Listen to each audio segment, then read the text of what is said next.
bienvenidos a este su canal Asesoría Legal, un canal de asesoría y consultoría jurídica. El día de hoy vamos a hablar sobre qué pasa con los bienes embargados. ¿Qué pasa sobre los bienes embargados? Regularmente es una pregunta que siempre se realizan las personas a quienes les han realizado un embargo. Bueno, ¿y qué pasa con estos bienes? De entrada y para empezar, hoy no vamos a hablar los bienes que sí son susceptibles de ser embargados y aquellos bienes que no se pueden embargar. Ese es un video por separado que ya lo hemos realizado, pero el día de hoy vamos a hablar de qué es lo que pasa con aquellos bienes que ya se embargaron. Bueno, regularmente la pregunta es, ¿se los llevan? ¿Me los dejan? ¿Por qué a veces los dejan? ¿Por qué a veces se los llevan? Y bueno, esta parte de llevarse los bienes, de sustraer los bienes en su momento cuando han sido embargados, se le conoce jurídicamente como el término de secuestro, pero es un secuestro que se refiere a la sustracción de los bienes, no es un secuestro como lo encontramos en una figura penal, como considera un delito. Hablamos del secuestro de bienes, cuando estos bienes se llevan. Ahora, no obstante que hay determinados bienes, no todos los bienes son susceptibles de embargo, pero aquellos bienes que son susceptibles de embargo, no todos son susceptibles de secuestro. ¿Qué no son susceptibles de secuestro? Por ejemplo, los bienes inmuebles, los créditos, los documentos, las hipotecas, etc. Vamos a hablar de aquellos bienes que sí se pueden sustraer, que sí se pueden llevar. Bueno, de entrada, para empezar, sería muy importante hablar sobre los tipos de embargo. No podemos hablar sobre los tipos de embargo porque estos recaen directa e inmediatamente sobre determinados bienes, que son los que ahorita les estoy mencionando. O sea, hay diferentes tipos de bienes, por lo tanto, no se puede hablar de diferentes tipos de embargo. En lo relativo al embargo, considerado genéricamente y como actividad compleja, no nos hallamos ante una universalidad integrada por elementos constitutivos, sino ante una actividad que tiende a un fin común y superior, que trasciende a los actos aislados y que no queda viciada por el hecho de faltar alguno de esos elementos, mientras el fin superior y principal sea susceptible de ser conseguido por medio de los actos restantes. Entonces, por lo tanto, no podemos hablar de determinada fórmula que esté contemplada en la ley en determinado orden. Lo que sí es cierto es que de manera general tenemos durante el proceso 3 fases donde se realizan los embargos, a las cuales se les denomina el primero de ellos el embargo precautorio, el primero que inicia antes de todo el proceso. Se supone que el proceso inicia obviamente desde que se presenta la demanda. La litis se fija una vez a la contestación de la demanda, pero desde ahí procede, hablando de los juicios ejecutivos mercantiles, algo que se llama auto de exequendo, que trae aparejada consigo la ejecución, y la ejecución implica un embargo precautorio. Pre quiere decir antes de. Y bueno, durante el proceso también tenemos los embargos cautelares, que son medidas provisionales. Ambos, el precautorio y el cautelar, pues son lo mismo, es exactamente lo mismo, son medidas provisionales, pero uno se realiza antes de, porque ya está establecido en la ley, ya está establecido en el código de comercio. El otro, regularmente el que se puede llevar a cabo en medio, durante el proceso, es aquel cuando alguna de las partes lo solicitan, o aquel cuando el juez considera necesario y pues decreta dicho embargo mediante incidentes, etcétera. Bueno, ya se verá los recursos o los medios que empleen los abogados litigantes dentro del proceso para solicitar un embargo en medio del proceso. Y entonces se da este tipo de embargos como medidas cautelares, y no dejan de ser medidas preventivas. Y por último tenemos el embargo final, o también llamado el embargo ejecutivo, que es aquel que se da al final del juicio. Y bueno, aquí pues ya todos los bienes que en algún momento, en las 2 primeras etapas que ya les mencioné, en las 2 primeras partes, en el embargo precautorio y aquel embargo que se lleva a cabo dentro del juicio, al final pues bueno, ya se hará efectivo sobre los bienes embargados. Pero bueno, la duda principalmente es qué pasa con los bienes embargados cuando van al domicilio de la persona y se levanta el acta de embargo. Bueno, regularmente suceden 2 cosas. La ley no especifica que se tengan que dejar o que se tengan que retirar.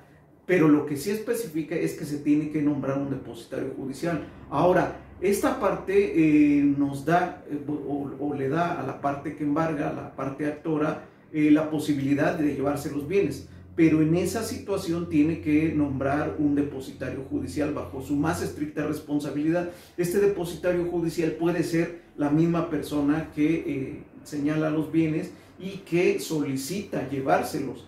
Y obviamente esta parte implica varias situaciones, porque implica pues una responsabilidad para el que firma o la persona a la que se haya nombrado depositario. Si es la misma parte actora a la que se quiere nombrar depositario, pues implica un riesgo y una responsabilidad. Un riesgo porque los bienes se pueden perder, los bienes se pueden echar a perder, y no implica forzosa y necesariamente que esta persona quiera los bienes. Acuérdense que la finalidad última del embargo es cobrar algo que se debe.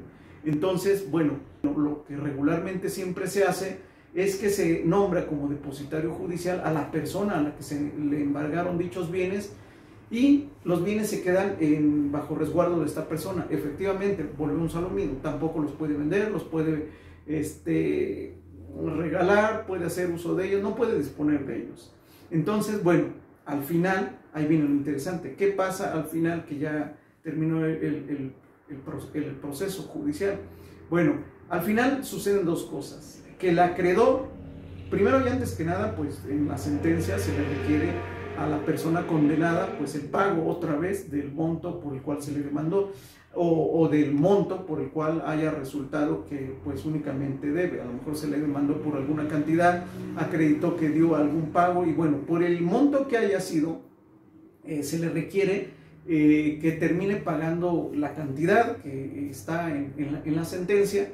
Y una vez que, si lo realiza voluntariamente, pues bueno, dichos bienes embargados se solicita se destraben, como regularmente se denomina trabar embargo sobre los bienes. Se solicita que se destrabe el embargo sobre dichos bienes, y bueno, quedan libres de gravamen dichos bienes, aunque ya los tenga la persona. Regularmente, vuelvo a repetirlo, el acreedor nunca se los lleva.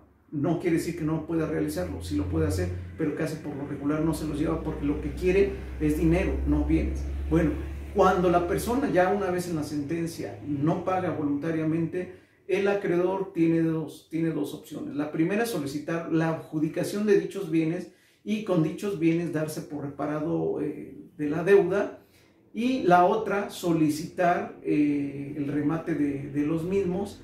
En cualquiera de los dos casos se tiene que solicitar un avalúo de los bienes.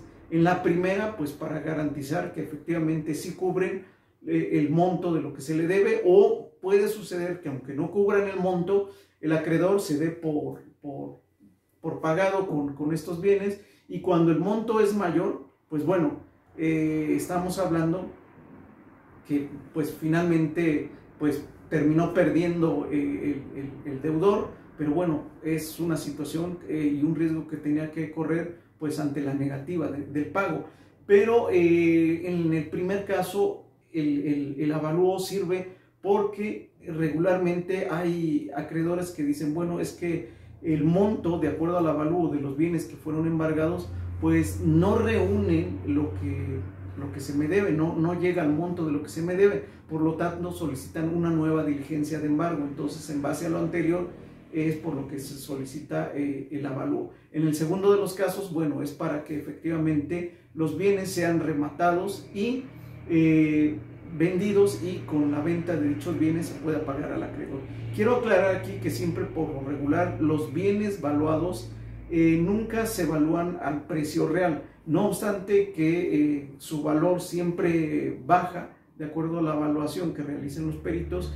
La venta que se va a hacer sobre dichos bienes también va a bajar, porque no se va a hacer la venta por el monto total del valor que le dieron los peritos a la hora de evaluar los bienes, sino como un monto de las 2/3 partes, que es el que se va a tomar en cuenta. Entonces, por eso se llama remate judicial, porque los bienes se van a vender en una cantidad muchísimo menor a la que originalmente pues corresponde. Entonces, por eso se llama remate judicial. Y bueno, ¿a quién se le van a vender? al mejor postor que pueda acreditarlo de esta forma ante el juzgado correspondiente. Y pues bueno, esto ha sido todo por hoy. Espero que este video haya sido más que de su agrado, de utilidad, y nos estamos viendo en otro video. Gracias muy amables por su atención.